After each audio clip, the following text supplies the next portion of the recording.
শুকনো কাশি কি রাতের ঘুম কেড়ে নিয়েছে? ঘরোয়া কোন উপায় মানলে দ্রুত স্বস্তি পাবেন কাশি থেকে? সিরাপ থেকে বাসক পাতা কোনো কিছুতেই কাজ হচ্ছে না। দেখে নিন ঘরোয়া কোন উপায়ে দ্রুত স্বস্তি পাবেন।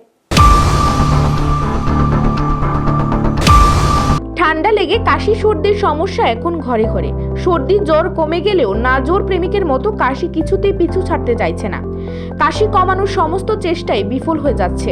কাশির সিরাপ থেকে বাসক পাতা, ফোটানো জল, কাশির হাত থেকে মুক্তি পাওয়ার জন্য ভুরি ভুরি অস্ত্র প্রয়োগ করলেও কিছুতেই পরাস্ত করা যাচ্ছে না কাশি। কাশির সঙ্গে কফ উঠছে না, ফুসফুসে শুকনো কাশি সারক্ষণই হয়ে চলেছে। গুরু গম্ভীর মিটিয়েও যদি একটানা কাশতে থাকেন তাহলে নিজেরই অস্বস্তি হতে থাকে। তাই শুকনো কাশি কমান একটু অন্যভাবে। চলুন দেখে নিই কিছু ঘরোয়া টোটকা। গরম জল। কাশি না কমা পর্যন্ত ঈষদুষ্ণ জল খান। ঠান্ডা জল গলায় গিয়ে সমস্যা আরো বাড়িয়ে তুলতে পারে। উষ্ণ জল খেলে গলা পরিষ্কার হবে, গলায় আরাম পাবেন, কাশিও দ্রুত কমবে। মধু।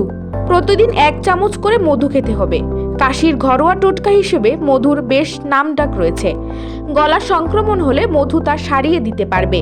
মধুতে রয়েছে অ্যান্টিমাইক্রোবিয়াম এবং অ্যান্টিব্যাকটেরিয়াম উপাদান, ফলে ভাইরাস সংক্রমণ হলেও তা কমে যাবে। পুদিনা পাতা। পুদিনায় রয়েছে ম্যানহল।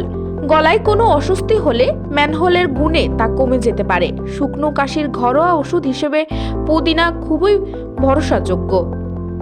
গরম জলে কয়েকটি পুদিনা পাতা কিছুক্ষণ ঢেকে রাখুন। মিনিট 10 পরে সেই জলটি খেয়ে নিন, অনেক উপকার পাবেন। নুন জলে গার্গল।